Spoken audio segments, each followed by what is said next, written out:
the town of Colmar Manor in 1995, and later became the mayor of the Colmar Manor from the years of 2000 to 2010.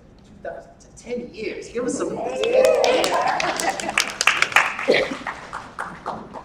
Fennell also works as a civilian during the off-season as a community advisor coordinator for the Prince George's County Fire EMS Department. So, I retired. Oh, she retired? She retired. Well, thank you for your service. June 20.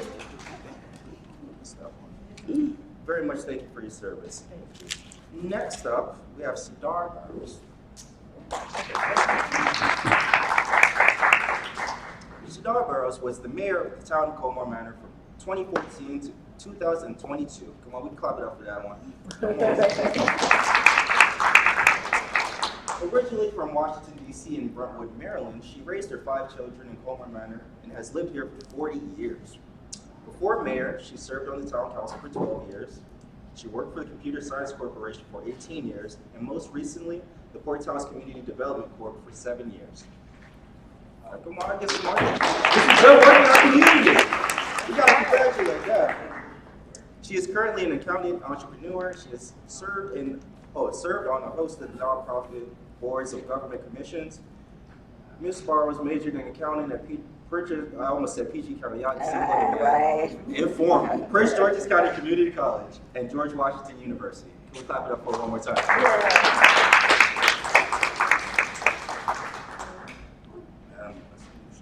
Yes. They didn't give me a bio. Okay. That is small. Yes. Sharon Fong, everyone. Please give a round of applause.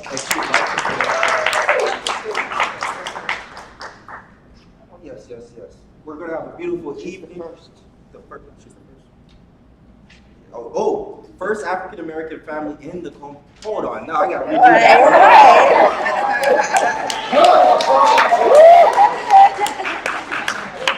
Sharon Fong, everyone. The first African American family in Colmar Manor. The first. Pay the way. And with that being said, look how far we've come. Yeah.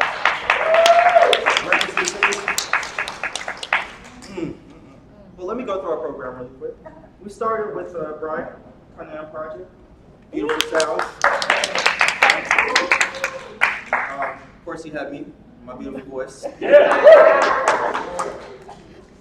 we're going to follow this up with some live stories. I'm very, very interested to get to these live stories because to understand the experience for these individuals, it means a lot for what we come from and where we're going. We're going to do stories from Sharon Fong. We're going to do stories from Delta Diner and from Star Barrows. Following that, we're going to have some music and have some nice light refreshments and some fun and talking and mingling. So stick around. But I'd like to get into these live stories if everybody's ready. Can you start with yours? Oh, yes. Wow. We got your bio in here too, so you can tell us. I missed myself, didn't I? Yeah. Councilmember Harding. Malik Harding was born and raised in Colmar Manor. Councilmember Harding has devoted much of his life to advocacy. Councilmember Harding works closely with government and local nonprofits throughout Prince George's County, advocating for health and wellness and environmental issues. And that's my requirement. But based off these questions, is that what we're saying, or you want to? Come on, sit. I kind of want to start from the past, so yeah. That's why you have to know your past, you have to know your future. But, all right, well, So I'll we do need this to video. know our past. Yes, we need to know the Yes, story. please. We need to know the story. That started strong. Let me get on this side because I'm all ears right now. Hello, everyone. My family name is Scales, S-C-A-L-E-S. And we moved to Colmar Manor in 1968. And what I did was I wrote a little something. I had my sister, who was probably in the first or second grade, write something. So if you don't mind, I'll just read about my family story. The Scales family, originally from Virginia, moved to West Virginia, Washington, D.C., and finally to Maryland, where we settled in Colmar Manor in 1968. Only 2 of the 5 children of Robert and Mabel Scales remained in the home at that time. Angela Scales, the youngest, attended Colmar Manor Elementary School. She was the only child of color in her 2nd grade class. Miss Olson was her teacher, and I actually have the picture on my phone. I'll share it afterwards. Angela became good friends with Dana Yost, whose father, Robert Yost, was the mayor.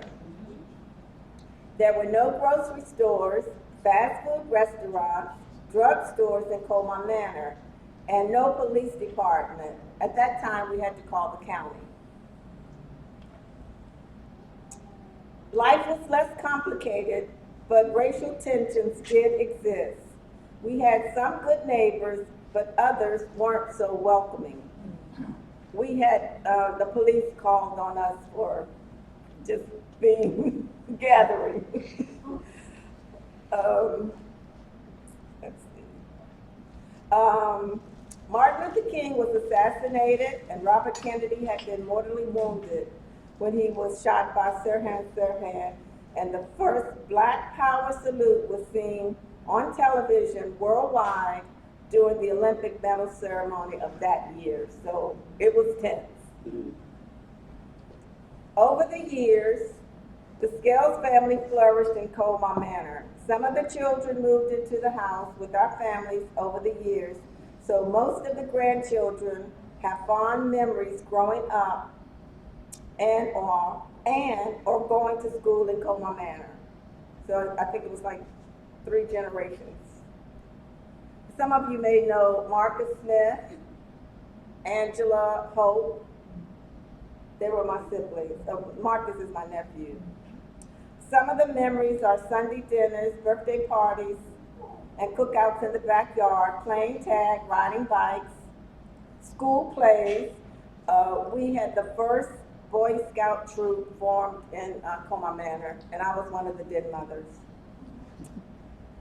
The cherry on the top was the Halloween parade at the fire station every year. All the kids dressed up. There was no trick-or-treating, and it was a big to-do at the fire station. Present day, Mabel Scales, my mom, known to all the neighborhood children as Nana, passed away in 1994, and Robert Scales, known as Papa, passed away in 2005. They both rest in peace right here at Fort Lincoln Cemetery. Friends made in Colmar Manor back in the day still remain. The house on 40th Avenue remained in the family until 2017. So we sold our home 5 years ago, a little over 5 years ago. And this is something quick I'll read from my sister, and I'll show you guys the picture at the end. She says, I'm so proud to have lived in Colmar Manor and be part of all the rich history it holds. My family moved to Colmar Manor in the late 60s or early 70s. The Scales family was the first family in Colmar Manor. There were few black families, I believe. There were a few black families in Cottage City. One of my fond memories was walking home from school for lunch, enjoying my walking and participating in the delicious lunch my mother made, playing in the creek at the bottom of the hill from Colmar Manor Elementary School on Lawrence Street that ran from one side of the street to the other. The park on one side and the woods on the other, which was always creepy. The kids often fished tadpoles and stuff in the creek, including my son. Catching frogs and tadpoles was so much fun. Running and playing with my friends barefoot was fun too.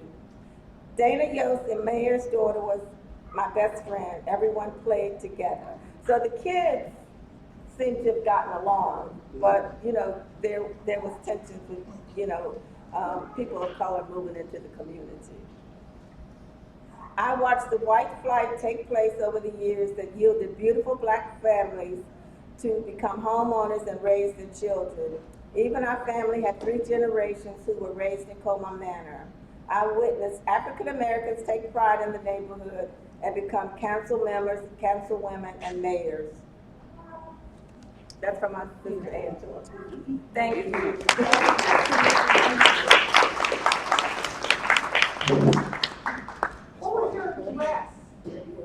40th Avenue. That was powerful, wasn't it, you guys? Yes. Thank you, Ms. Martin. Sincerely. For the next person who speaks, can we have you project a little bit louder, just so they hear you in the recordings on there? Who's next? You want to rock, paper, scissors it? Been here 40 years. All right, let's do it. Okay, so, You want me to ask some questions, or you no, I'm good. Just go for it. So I grew up in Washington, D.C., which in 1962, we moved to Brentwood, Maryland in 1974. So I lived through the riots, D.C., in 1968 after the assassination of Reverend Martin Luther King. And moving to Brentwood in 1974 was quite a shock. D.C. was considered a chocolate city with its vanilla suburbs.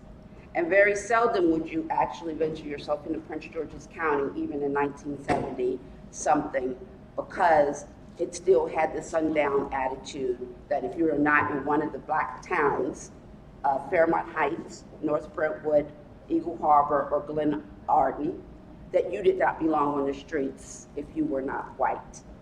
So when we moved in 1974, we were just on the cusp of when, what's the name of the school, integration school?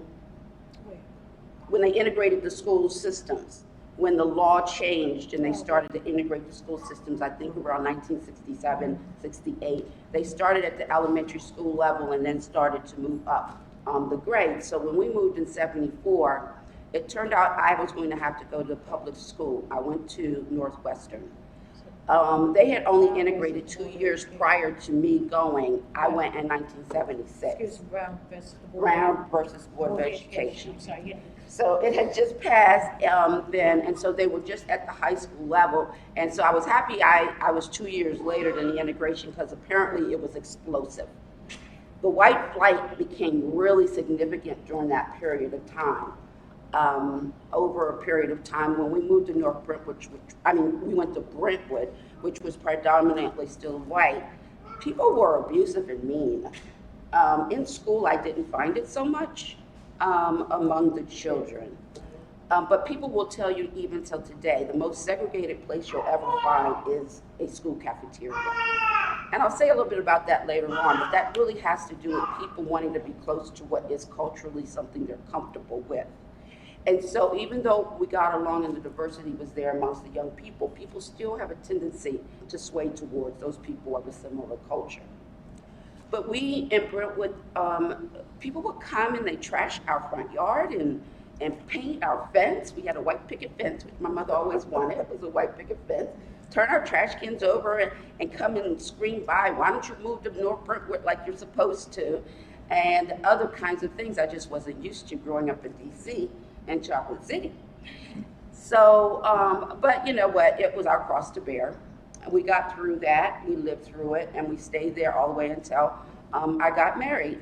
I got married when I was 20 years old, and we just happened to find this house in Colmar Manor in 1983.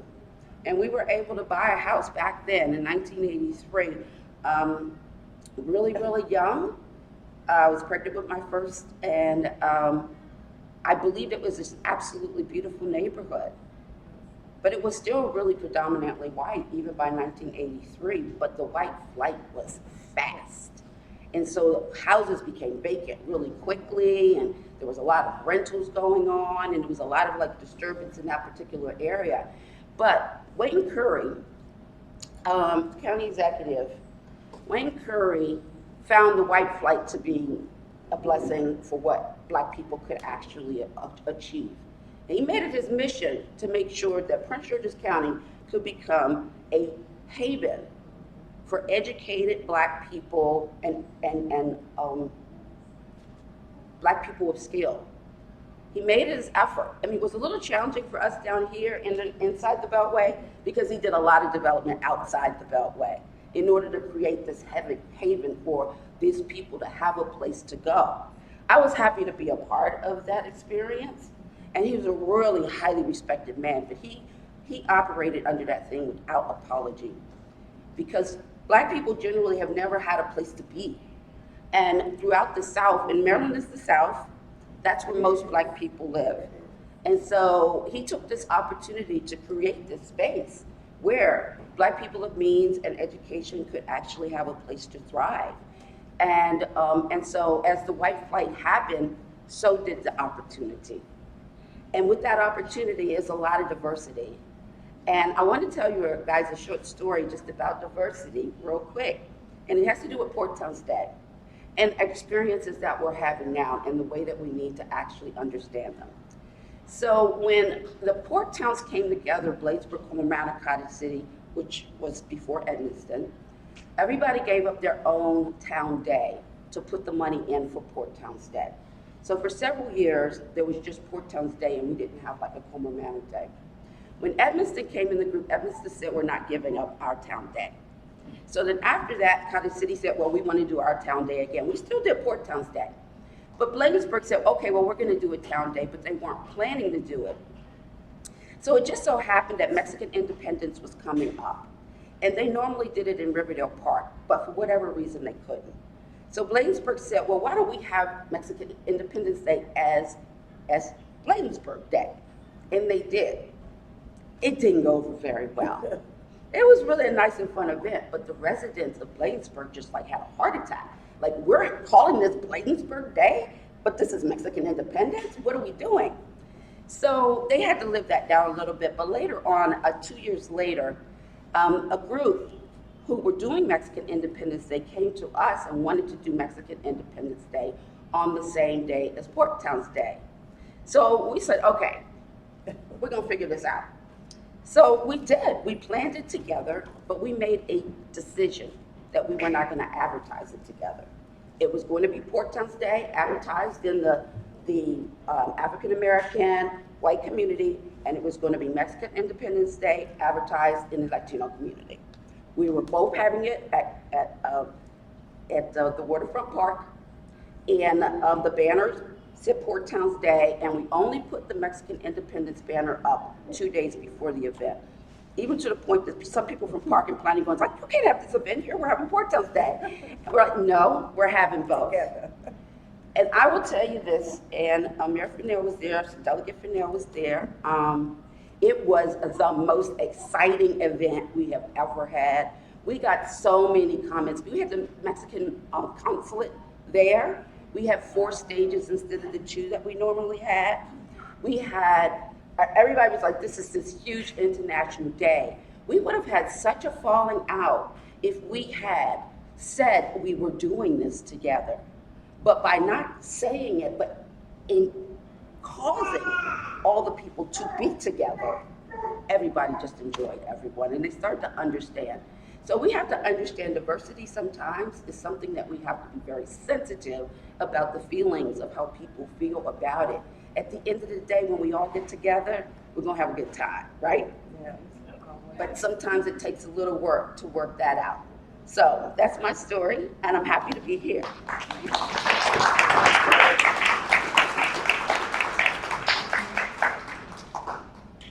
First of all, it's an honor for me to be here. I'm Delegate Diana Fennell, and I want to talk about how I arrived here. So back in 1940s, my grandmother migrated to the metropolitan area, which is Washington, D.C. Came her brothers and sisters. When she went back to Virginia, they stayed here. I ended up here back in 1986 in Washington, D.C. I married my husband in 1987 in Washington, D.C., Jeffrey Fennell. I ended up moving to this beautiful, beautiful community called Colmar Manor because I had family, my uncles, and my family in Colmar Manor. Then came my sister. Family started coming, family all over, coming to Colmar Manor. In 1994, my husband and I bought a beautiful home in Colmar, on Monroe Street. We live on Monroe Street with our children. In 1995, I became a council member of Ward 3 with your help of your dad and many others. I want to say that. Yes, with the help of my father and my family, it was just phenomenal, and the community who believed in me to be a council member at that time. I stayed as a council member for 7 years before I ran for mayor. I ran for mayor in 2010. Not two, I'm sorry, 2000. Look, so I'm getting that word called sometime. So in 2000, it was a challenge in reference to getting it done, but with much love and people's support and believing that I could continue to move the town forward.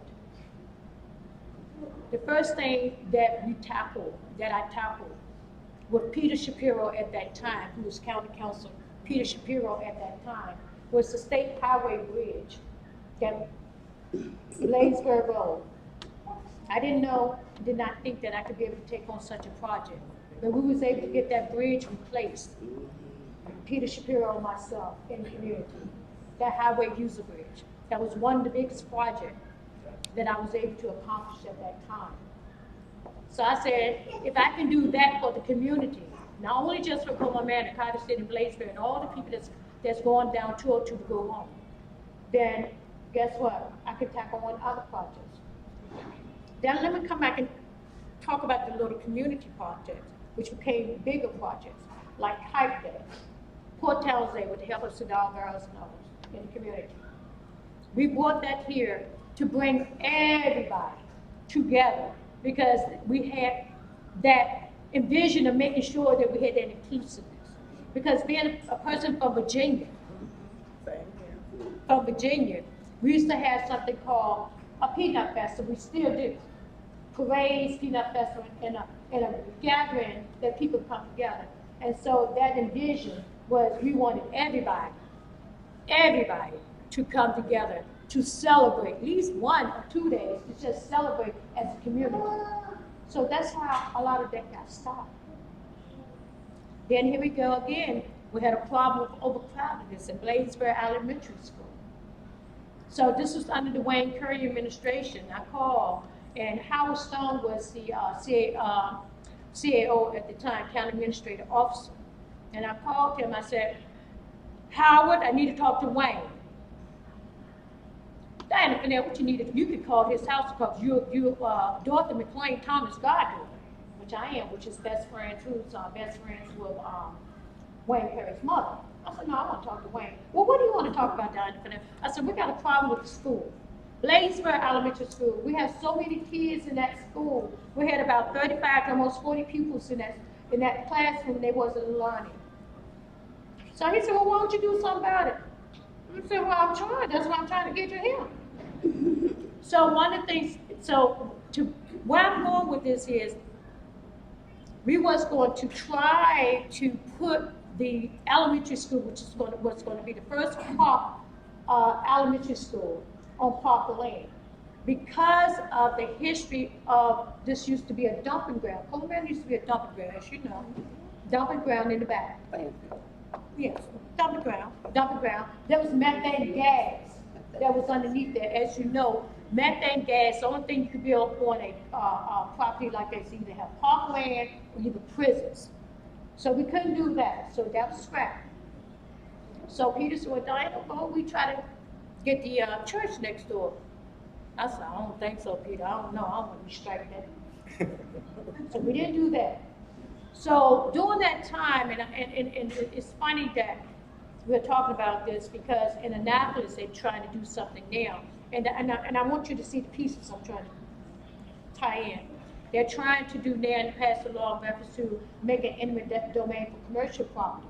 So back then, when we was trying to get the school, so there was a bright idea, which did not come from Diana Fennell, from the Redevelopment Authority, to take the houses over in Carter City, to be able to put a school in Carter City. I said, no, that's not what I want. We're not taking nobody's house to do that. So this story is going to end in reference to, we got the school. My thing is, I wasn't worried about it being the Colmar Manor. I wanted to address the pupils, the kids, to make sure that they was able to learn. So the history of the Port Towns Elementary School comes from the creation of it from Colmar Manor, from here. That's why we have the Port Towns Elementary School in Bladensburg. It was put in the CIP, capital improvement budget, and it was paid for and done under the Wayne Perry administration. So I want you to know that it came from here, the town of Colmar Manor conception. So what I'm saying is to you all, it's a lot of history, and I would take all night to tell you all the stuff that we here in the town of Colmar Manor, this little town that has such a big heart for the community to get things done. And that's what it's all about in reference to Black history and us getting things moved forward. I can keep going on and on, which I'm going to do a couple more pieces. So I stopped being mayor because when I did my mission, my vision and mission statement, everything that we stated that we was going to do, we did. In reference to the conception of creating a senior van to be able to take people back and forth to the doctors, to the grocery stores, and doing things that they could not particularly do on their own. We didn't have no Uber or Lyft back then. So we made sure that we took care of our people here in the town of Colmar Manor. Then from there, in reference to the creation of getting the bus, which we was able to get by a grant. We had 2 buses. We was able to get a brand new one by grant. Then from there, keep going on and on and on. We recreated the police department, because remember, we did not have a police department. We had disassembled the police department. So back in 2000, that's how you had the creation of the police department coming back. So we was able to get the police department back during that time. You have the walkway bridge. Marion Hoffman helped get the walkway bridge to go across the Bladensburg. But that is some of the things that we was able to do from the town of Colmar Manor getting things done. The citizens and your mayor and council at that time to get things done. And then I decided to finish doing all the stuff that we need to do, even in reference to making sure that we had a committee. Appointed a committee on the town of Colmar Manor to say how they wanted their community center to look. As you can see, they did a wonderful job. They did a wonderful job. The citizens of the town of Colmar Manor did a wonderful job in reference to project what they wanted for a community center to look like. Only thing they did not get that they requested was a swimming pool, because they had gotten a swimming pool down at the Wayne K. Perry Sports and Learning Center. So they was like, they just couldn't, they wouldn't do it. So I just want to say, this all came from this town here, from the town of Colmar Manor. Then I stopped being the mayor in 2010 because I felt that I did everything that you all have asked me to do. And when you do that, it's time to move on. And that's what I did. And then I ran course for the House of Delegates when I went in 2014.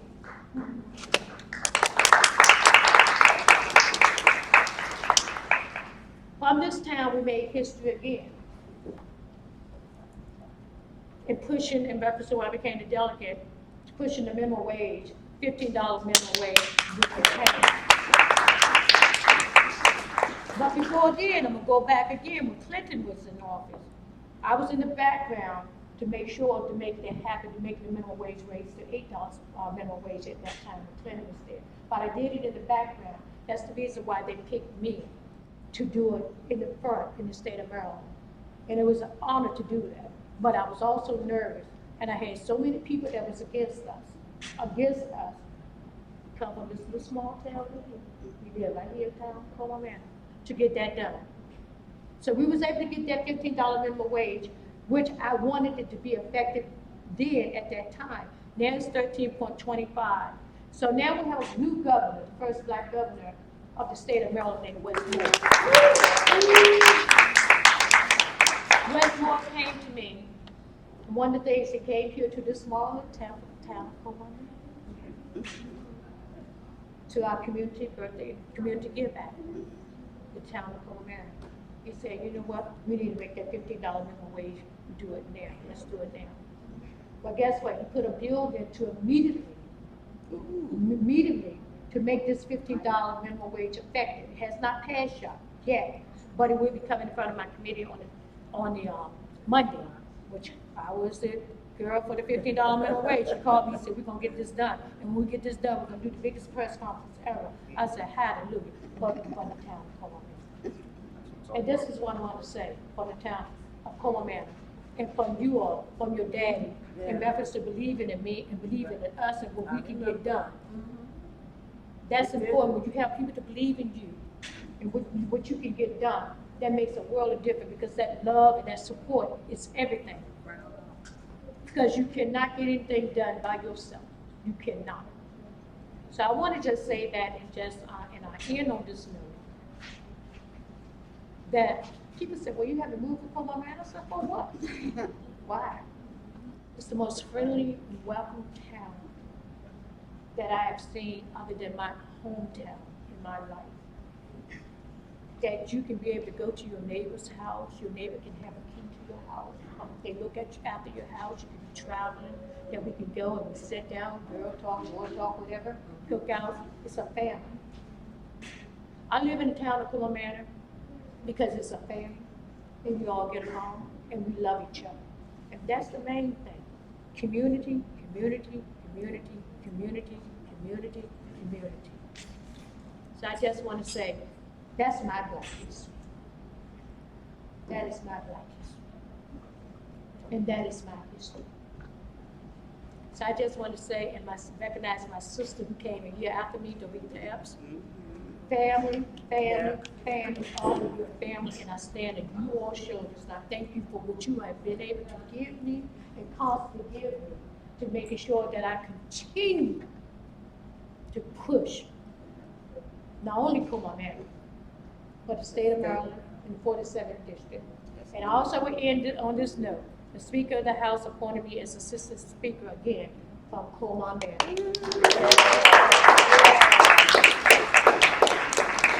We are a family. And thank you for giving me this opportunity to tell my brief story. There will be a book. It is coming out. Actually, the book was written, 2 years ago, Dorita? 2 years ago. We just haven't gotten it out yet. But I just want to say, I thank you. I love you all. And guess what? We're going to keep doing what we do. Yes. You know, Mayor, you keep doing what you're doing. Thank You keep on. Thank You keep on doing what you're doing. It takes a community, like as you're doing, to continue to move things forward, and we're very proud. You continue, each and every one of you, because we all play a part. And Malik, you do the same. Thank you.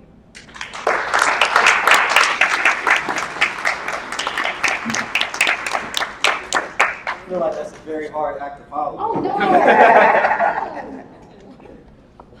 I'm assuming you want to hear my experience as well? Yes. Of course. I'm still making my experience, so I'll start with first, I'm going to start with I am a byproduct of all of you.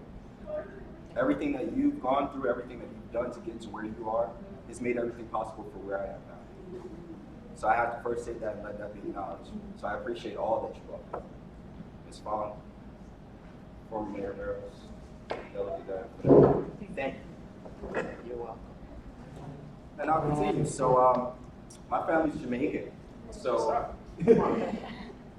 well, let's start with this. My grandmother had 16 kids. So she had to send some boys over here to make some money. And the first thing she did when they made that money was buy a house on 3700 right there down the block. That house was used for many of my family members to come here, build themselves, build their families, move next. My father came here around the 80s, early 70s, I'd say, to start his part. And he brought my older sister, can you hear me? Oh, sorry. Oh. Brought my older sister with him as well. And all he knew was struggle here. All he knew was being dirt broke. He started working at the Burger King in the town. And he said that was his worst job he ever had. And he argued with his white boss all the time. But I'm starting there to let you know that all of these developments brought me to this point where I was growing up around all Black excellence. I was really predominantly in that early 2000 area, so when Delegate Diana Fennell was mayor, all I knew was strong Black women. all I ever knew was either hardworking black men or the stronger black women behind. And so now where I'm in a position where I get to be a leadership position, I'm doing my best to model and emulate these people that came before me.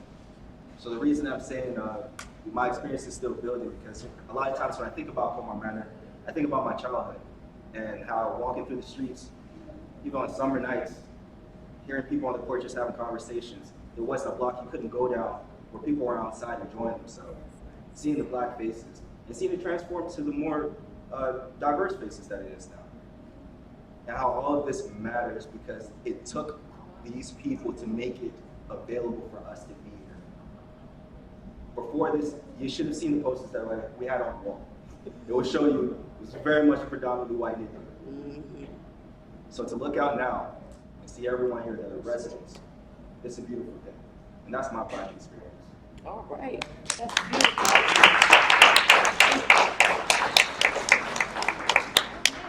Oh, wait, hold on. Yes, Ms. Jackson. She had one piece, and I really wanted to say it. Yes. Please. And her mother, Miss Perkins. Good evening. My name is Vivian Jackson. I just want to thank everyone that came out tonight. I had another speaker that was going to speak, and I asked that you pray for her family. Her name is Julianne Buffet. She was a former mayor here, so she's not able to come out tonight, but she did share some information with me.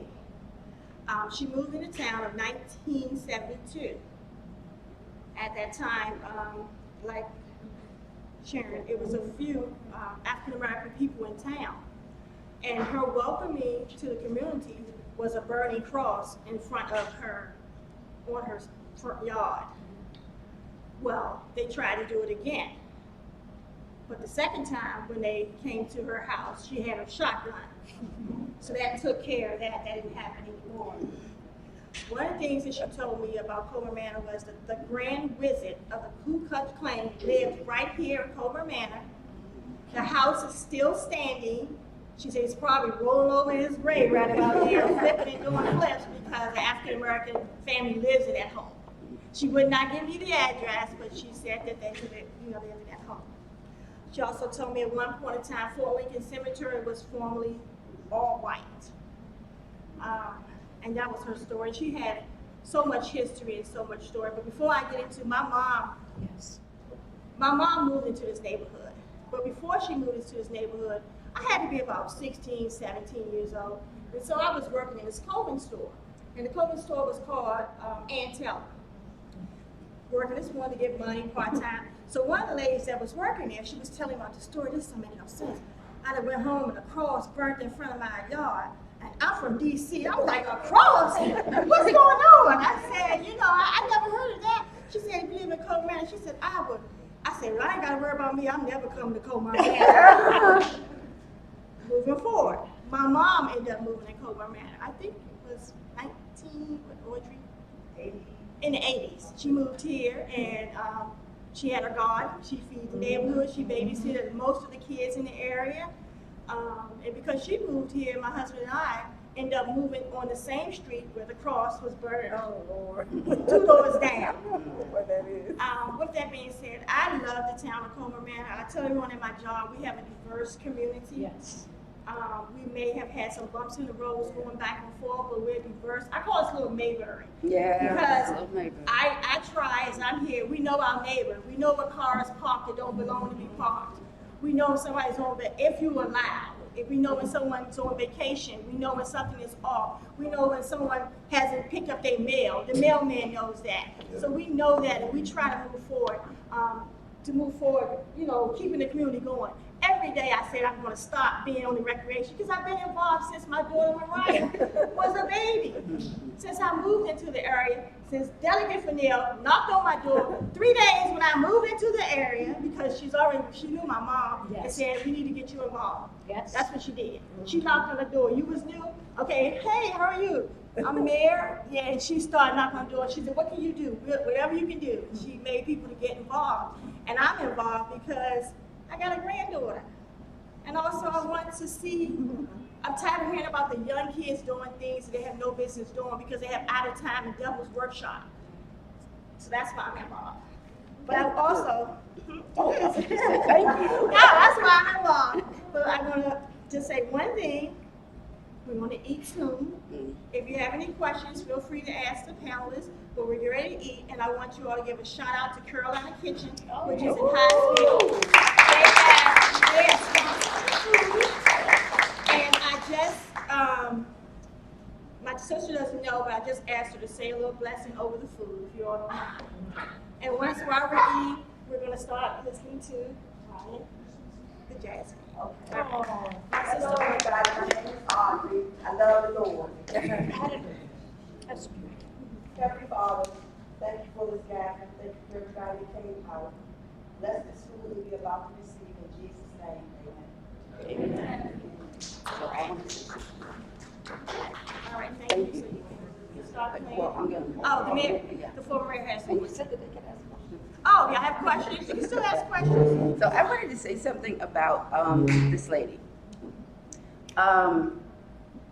So I wouldn't be probably sitting here right now if it wasn't for Diana Fennell.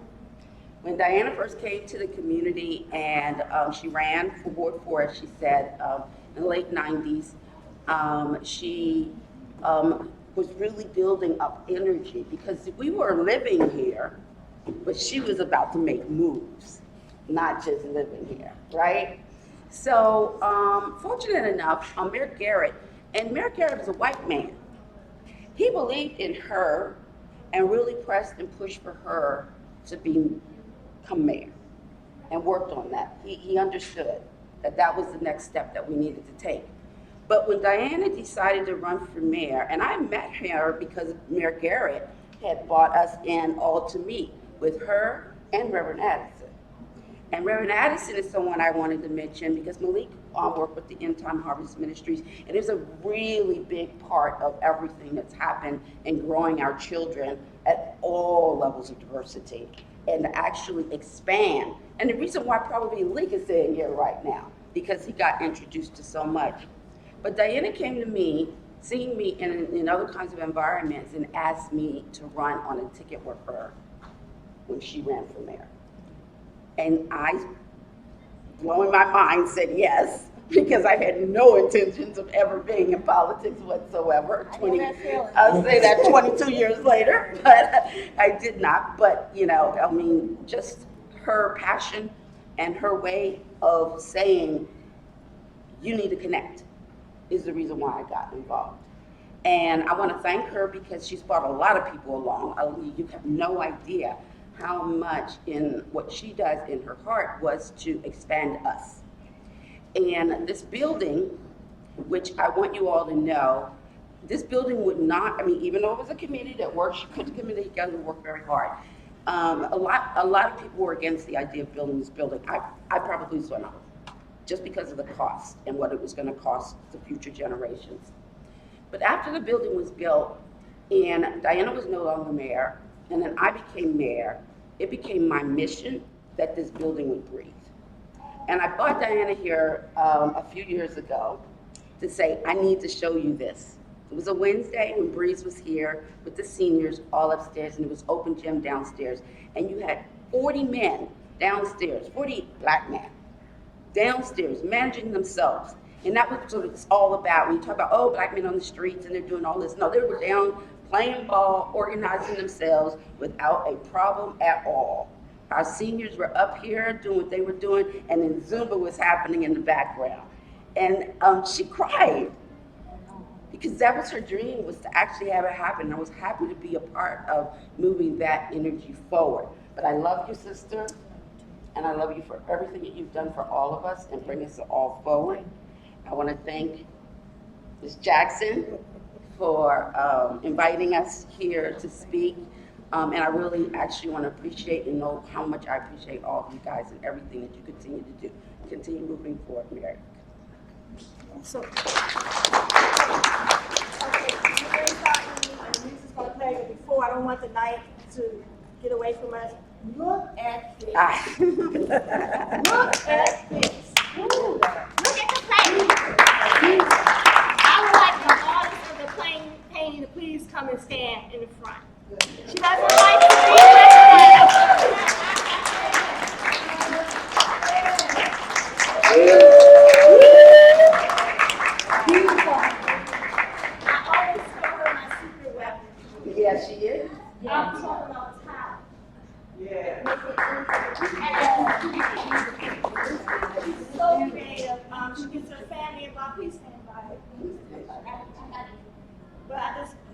thing that we asked, and ma'am, I saw she's here, she's working late at night. Now, I knew about the lady, yeah, I knew this was, I knew. I seen this, she says, I really want to do a man. She told me this on Wednesday. Look what we have on Friday. I just want to give a shout out. I'm not going to talk anymore, but if y'all have questions, please ask the panel. We're going to listen to some jazz. I know you want to eat, and the food is going to be delicious. Thank you all.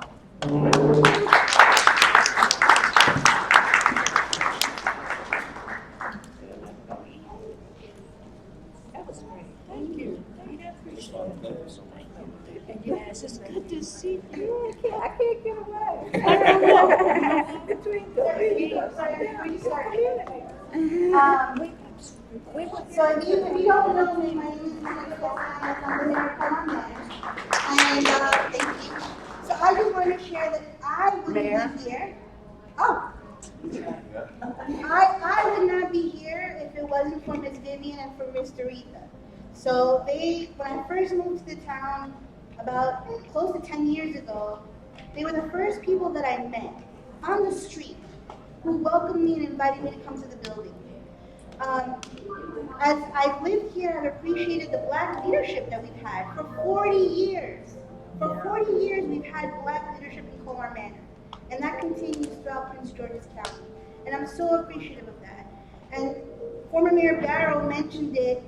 People want to go where they feel comfortable and where they see faces that look like theirs.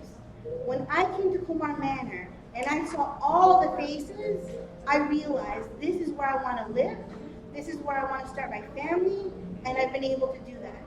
So I appreciate everyone that was here tonight to share their stories. This is just the beginning. The only way that we get to know each other and bridge those cultural divides that we have is when we hear each other's stories, when we sit down and have dinner together. That's how we create change. So I want to thank you for coming here tonight, and obviously I want to thank everyone for sharing their stories. Thank you so much.